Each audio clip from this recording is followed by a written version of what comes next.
PBBM, politics is over.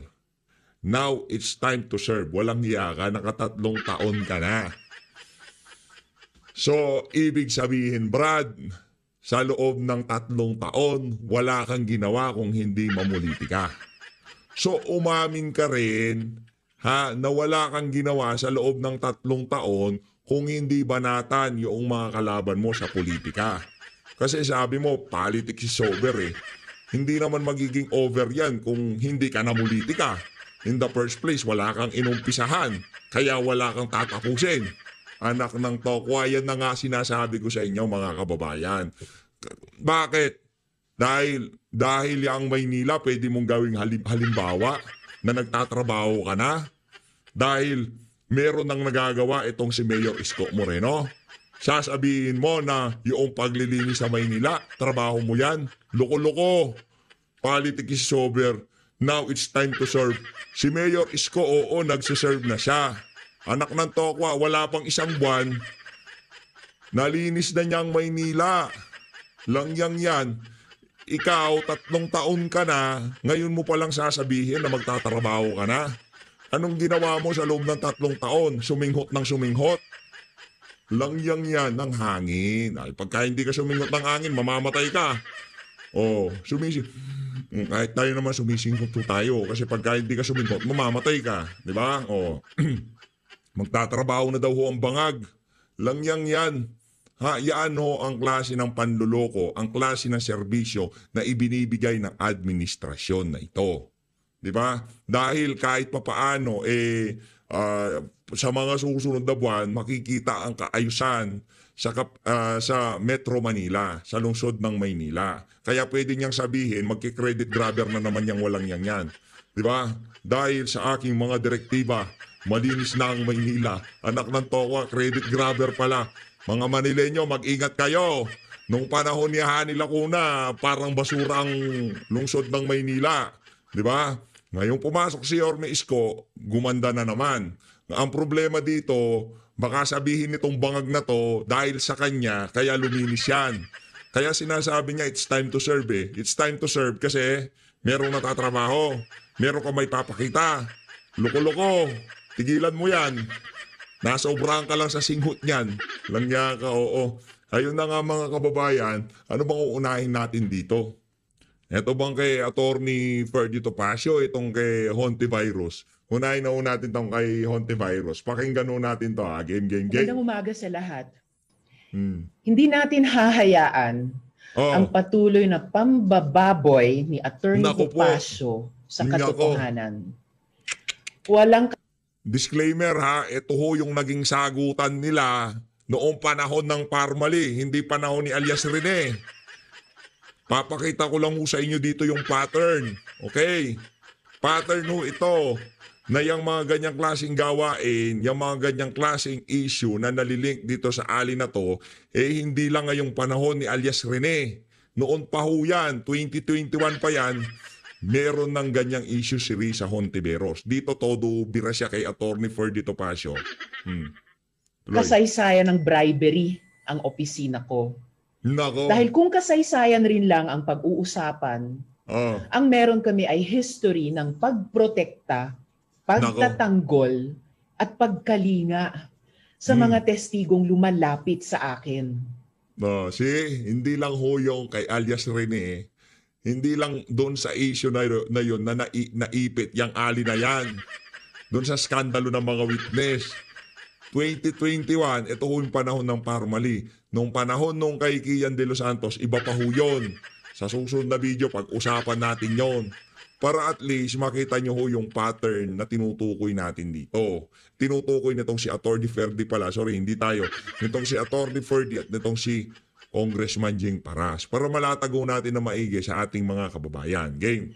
Mula noong 2017, sa kaso ni Kian de los Santos, Nako, ang mga testigo ay inilapit sa akin at sinuportahan ko hanggang inilagay sila sa OSAA, hanggang malipat ng iba't ibang institusyon para mailayo lang sila sa panganib.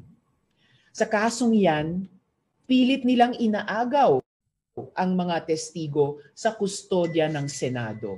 Nako. hanggang kay Ivy, ang Taiwanese na biktima ng illegal recruitment ng POGO, hanggang kina Alex Chong at Dale Ignacio na naglakas loob isuplong ang mga sangkot sa Pastilla scam. Kay Diana na nagpatotoo ng human trafficking sa Syria. At ngayon, ito ngang aming witness laban sa maanumalyang mga gawain ng Farmally. Sa lahat ng mga kaso na yan, kung mapapansin nyo, mga ordinaryong tao ang bumabangga sa mga may kapangyarihan at maimpluwensya. Kapag lumalapit sila sa amin, wala silang bitbit kundi ang tibay ng loob na ipaglaban ang katotohanan hanggang sa huli. Yan ang pinanghahawakan nila. At huwag nating kalimutan, siyempre, umamin na si Ms. Mago. At kinoroborate ang sinabi ng witness natin na siniswindle nila ang gobyerno. Yan ng panahon na yan, si Miss Mago kay siya umamin kasi wala na siyang choice eh. Yung tipong talagang dinidikdik siya ni Gordon at nitong si Risa. Kaya kailangan na niyang umamin. Yun ang nangyari dyan. Pero ang katotohanan niyan, binawi nung isang witness yung kanyang testimonya. Sabi ko nga, natulad tuloy si Attorney Topacio sa mga face shields ng Farmally. Luma, nangingitim, at expired na ang script niya. Style niya bulok. Hindi lang ito para igiit na malinis ang aming mga pangalan, kundi para manindigan laban sa mga panlilinlang at sa makinarya ng fake news. Ayun, naku, yan ang napakatapang na sagot nitong si Hontivirus dito kay Attorney Ferdy Topacio noong mga panahon na yan. Kaya way back pa ho talaga meron ng kasaysayan yung dalawa na yan. Di ba? Si Attorney Ferdy Topacio, wala ho siyang history na witness, lalapit sa kanya, biglang babaliktad. Hindi. Diba? Itong si alias, kasi kung ganun pala, merong ganung pattern kay Attorney Ferdy. Pagka nalapitan niya yung isang witness, biglang babaliktad. May problema tayo kay Attorney Ferdy. Kaso dito, sa isa na to, kung di tayo nagkakamali, lumapit yung mga di umanong witness kay Attorney Ferdy tapos naglahad ng kanilang nararamdaman. O dito naman kay alias Rene, wala hong kinalaman tong si Attorney Ferdy. Di pa nga niya ata napanood yung video. Diba? Wala hong pattern. Hindi ho pagkalinapitan ni Attorney Ferdy yung isang witness, bumabaliktad sa naging testimonya niya sa Senado. Kaso ang problema, ito kay Senator Risa. Pagka sinasabi niya, yung mga witness daw lumapit o sila naghanap, dalawang bagay lang yan. Isa sa kanila nagsasabi ng kasinungalingan. Okay? Ngayon, ang nakikita ng ating mga kababayan, base sa ating obserbasyon sa social media, hindi nila pinagkakatiwalaan ang sinasabi ni Risa. Tama, mali? Ngayon, dito ho sa isa na to, ngayong nai-establish na natin na meron talagang napakapangit na kasaysayan itong si Risa pagdating sa mga witness. Sino hong mas pinapaniwalaan nyo dito sa isa na to? Yung sinasabi ni alias Rene o itong sinasabi ni Risa Hontiveros? Yan ho inahain ko sa inyong harapan. Kayo na hong bahalang humusga kung sino ang mas pinaniniwalaan nyo. Dito na ho tayo ngayon kay Attorney Ferdy Topacio. Matindi ho itong mga kababayan. Gang! DTI Secretary. So wala po kaming political leaning itong Citizens Crime Watch. Linawin ko lang ulit na. So, yung details lang po. Sa body, paano nalaman na binayaran or nagkabayaran, nagkasuhulan na mula kay Senator Risa Hontiveros? Nandun po sa affidavit noong witness po. Meron na po sa aming kamay.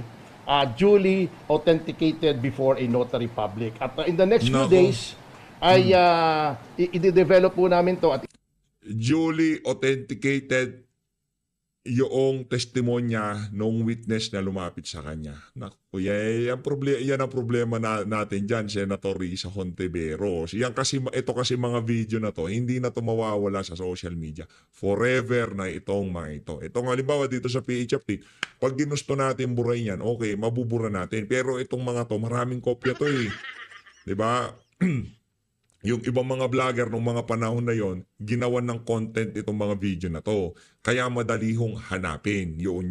Troy. Idudulog na po namin sana sa appropriate investigative agency.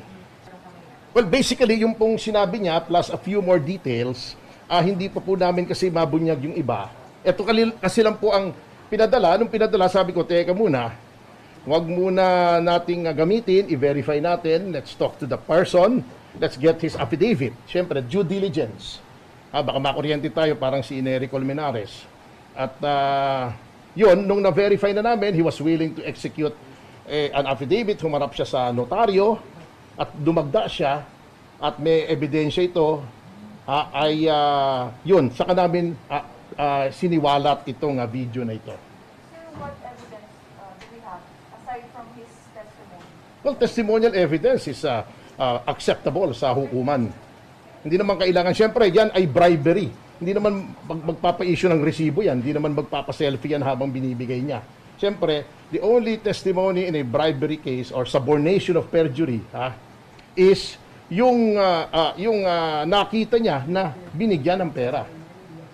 And magkano ang pinag-uusapan natin? Well, isisiwalat natin to. Ang importante rito, money change hands. According to the witness, it was given by a member of the staff of Senator Ontiveros. That is according to the witness. At ang nag-ibot ay driver, certain Ryan Taso. That is all we have. These are all factual. Hindi po namin sinasabing ito ay totoo. It is not our place to say that whether this is true or not. Our place is to bring this to the attention of the proper authorities and for them to conduct an investigation and if warranted, file the appropriate charges against Senator Riz Ontiveros, yung nag-abot po na lawyer at yung driver niya. Nako. O bakit dito at Senator Risa hindi mo kinasuhan? Driver pa pala, tauhan pa pala. Yung mga vlogger, wala naman silang tinukoy doon sa mga staff mo. Itong si Attorney Ferdy, hinamon ka na nga niya, di ba? Ama pa hanggang sa ngayon, doon sa hamon niya, wala ka pa rin tugon. Kasi takot ka kay Attorney Ferdy Topacio. Tatlo yung nabanggit niya.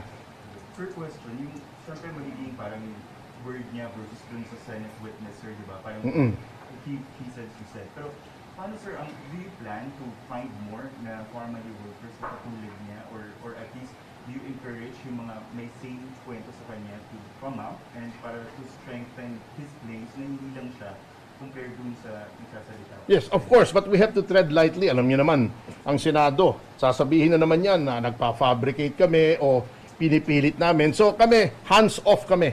We just wait for them to come to us. We do not come to them. Para hindi sabihin it is tainted with bias or prejudice. We are being very careful in this. So far, sir, siya pa lang po yung Yes, oo. Well, kung meron dyan, of course, tatanggapin namin. But also, subject to due diligence. Sir, itong tao na nasa video, ano daw yung nag-motivate sa kanya? Why did he come out na nagsabi nito? Well, katulad ng sinabi niya, di ba? Sana naisip mo na siniraan mo si Miss Mago at ang family, siguro nagmalasakit din siya. Even, di ba, yung statement ni na-verify na ba yung statement ni Miss Mago? Kasi I'm not the lawyer of Miss Mago eh. Di ba sabi rin niya mabait ang family sa kanya? Although I have not talked to Miss Go, I do not know her from Adam. Kung ganon, baka naman nagmamalasakit. Sir, yun pa pala yung isa namin concern. Tatanong din sana namin sa inyo yung whereabouts na ni Miss Mago. Hindi ko alam eh. Kasi po, sir, Nako. ang in-advise sa amin nung media coordinator ng family is to coordinate with you or attorney Don. Hindi ko naman pwedeng mag-reach out kay Miss Mago. Baka mapaghinalaan tayo. So, if she reaches out to me, she demands protection, she needs the assistance, the institutional assistance of the Citizens Crime Watch or any other kind of protection, we will extend it to her. But she has to be the one to reach out. Kasi hindi ko siya abogado, I also do not represent formally. I only represent Mr. Lincoln Ong, just to be clear. Oo. Sir, sorry, balik ko lang dun sa tao sa video. So, ano po siya, empleyado ba siya? Yes, opo, empleyado. Hanggang ngayon, sir? As far as I know, yes, oo. Sir, kailan siya lumapit sa inyo? Pinadala sa akin ng family yung video. And since ordinarily, well, hindi ko naman sila kliyente, but since this is a matter of public interest, since this involves an ongoing investigation, I thought it best na i-evaluate muna upon verifying the identity of the person, his willingness to execute an affidavit, at yung willingness niya na makipag-cooperate in any complaint against the persons na nabanggit niya, ay saka po namin inilahad because this is public officials are involved at karapatan po ng mamamayan na malaman yung mga ganito tungkol sa public officials without saying whether what they are being accused of is true or not. Kailan sir pinadala ng form lagi po? Makalawa ba? Makalawa? Weekend? Oo.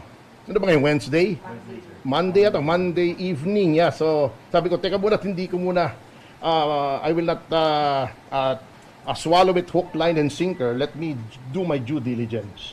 I have to talk to the person, etc., etc. By the way, are we talking about bribery by cash or ano ba? Paano ba daw? Yun nga may mga details doon na hindi muna namin i-divulge. Natatakot din siyempre yung tao kasi siyempre nakita niyo naman na yung pag-exercise ng powers ng Blue Ribbon Committee, di ba si Senator Gordon na rin ang nagsabi. Sa akin pa, ako nga abogado pa, sasabihin niya, we will cite you in contempt. We will show that we are a powerful committee. He's trying to intimidate a fellow lawyer, a member of the bar. Siyempre, lalo na ma-intimidate itong pangkaraniwan tao lang. So we have to tread very lightly here because we are dealing with a committee that is wont to abuse its vast powers. So, sir, you personally believe that then, sir, yung Blue Ribbon is kind of getting overboard na sa Matagal na naman actually, when I appeared in the Blue Ribbon Committee noong 2008, yung fertilizer fund scam, nakita ko na kung paano nila abusuhin. By way of a historical footnote, yung kliyente ko sa fertilizer fund scam, si Mr. Jaime Paule, na siyang pinagbuntungan ng init noon ni Senator Gordon, who was then also the chairman of the Blue Ribbon Committee, sinabing siya may kasalanan, walang kredibilidad, etc., was subsequently acquitted by the Sandigang Bayan. So lahat po na ang mga na-persecute noong 2008 na pinag-initan ng Senado, absuelto po lahat. Yan ang sinasabi ko kasi. It is not the place of the Blue Ribbon to conduct criminal investigations but only investigations in aid of legislation. Huwag tayong manira ng kapwa natin dito. That is the role of the courts, not of the Blue Ribbon. Yung si Mr. Paule, siniraan din ang siniraan. Kaya kahit yung pagsusuot niya ng Rolex, naging issue ba naman yon? Yung ba naman yung issue in aid of legislation? So, yun ang habit na kasi. Basta nagtandem si Mr. Lacson. Noon si Lacson nandun din at saka si Mr. Gordon, asahan nyo na dudurugin ang mga karapatan sa ilalim ng saligang batas. Yun. Sir, by the way, At yan hong mga ganyang klaseng galawan, nakita naman ho natin yan dyan sa House of Representatives. Ngayong panahon, itong si Marcos Jr. Kaso ang kaibahan lang, nung panahon ni Tatay Digong, wala ho siyang pakialam. Binibigyan niya ho ng complete control ang House of Representatives sa kanilang mga pang-araw-araw na gawain. Pero pagka usapang impeachment, lalo na dito kay, ang pangalan ito, kay Leni Robredo, talaga hong kinukontra niya yan. Diba? Pero ngayon, hindi ho. Lahat dapat kontrolado ng administrasyon nitong si Marcos Jr., lalong-lalo na pagdating sa usaping media. Ito mga kababayan, viral ho ito ngayon sa mundo ng social media. Sa mga nakalipas na araw, heto ho ang usap-usapan itong si Ma'am, ang pangalan ito, Eden Santos, di ba? Kesyo lumabag daw ho siya sa protocol. Kaya siya pinapatanggal ng Malacanang bilang reporter diyan. Ngayon, dito mga kababayan, alamin ho natin kasi casually nakita niya daw itong si Marcos Jr. Dito mga kababayan, magkakaalaman kung gaano katinding magpalaganap ng fake news siya ang Malacanang. Ito, panoorin ho natin to. Di ho tayo nagtataka kung bakit yung Malacanang Press Corp, yung nila, yung grupo nila dyan, pinagtatanggol nila itong si Pangalan nito, itong si Ma'am Eden Santos. Panoorin nyo ito mga kababayan. Ayan. Ayan. O, yan. O, ito ho yung serswelang ginawa nitong si Bangag. O, sinarado nila to pero meron naman butas doon. Loko-loko talaga tong mga to. Ayan o, ayan. Ito ho si Marcos Jr., di ba? Etong si Ma'am Eden Santos nandito sa gilid. Hindi ho niya linapitan, ha? Hindi ho siya nakipagbalyahan sa mga security personnel nitong si Bangag. Hindi siya di ba? O, yan, o. Ingay naman itong si Doc Adam. Mamaya ka na, Doc Adam. Masyado kang madaldal ito.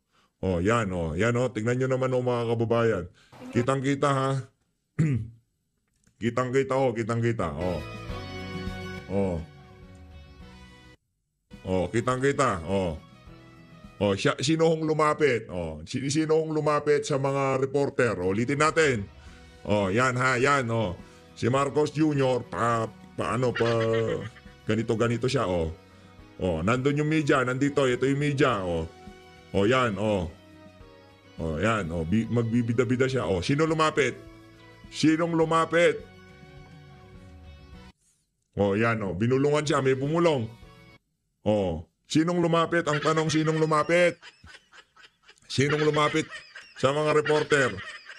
Si Marcos Jr., tinanong siya ni Ma'am Eden Santos, siyempre gusto mong lumalapit ka at tatanungin kita, walang yakang bangag ka. Ayan yung mga reporter, di lang naman ho yung si Ma'am Eden Santos, anak ng toka. Silang lahat ho, linapitan si Marcos Jr. Anak ng Petrang Garapata, mga fake news talaga itong mga to. Tingnan nyo naman yan.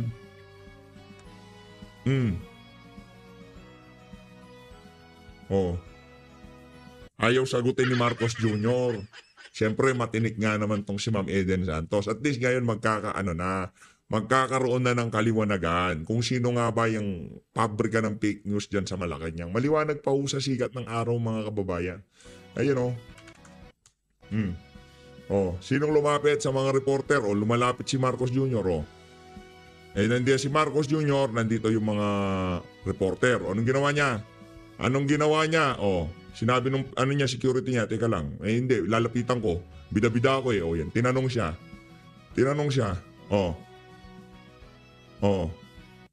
Sinong lumapit sa mga reporter? Yung mga reporter ba ang lumapit kay Marcos Jr. o si Marcos Jr. ang lumapit sa mga reporter? Nung hindi na nakasagot itong si Marcos Jr., gusto ho nilang tanggalin itong si Ma'am Eden Santos. Kasi exclusive ho yung mga yan eh. Yung mga reporter sa Malacanang, dyan sa press briefing nitong si Claire Castro, malamang sa malamang, sila din ang nagko-cover sa field dito kay Marcos Jr. Ngayon gusto ho nilang tanggalin, papalitan daw kesyo daw siya sa protocol. Protocol. Ikaw ang lumapit sa ale. Ang daming reporter na nakapaligid sa inyo, tapos gusto nyo lang tanggalin yang si Ma'am Eden Santos. Nangya kayo dyan sa Malacanang, oo. Kaya di ka taka-taka kung bakit walang respeto mga kababayan natin sa mga kabalbalan nitong bangag na to eh, no? Ito na ako mga kababayan, tuloy natin, oh. Ayan, oh. Hihirit pa tong si Ma'am Eden, veterano, di ba? Teka lang, Mr. President, sabi siguro nito si Ma'am Eden. Teka lang, Mr. President, yung 20 pesos na bigas, kailan nyo ho maibibigay? Talaga ba hubang droga ho yung inyong sinunog doon sa likod? O baka mga pulbo lang yun? Mga tanong ni Ma'am Eden Santos, bigat.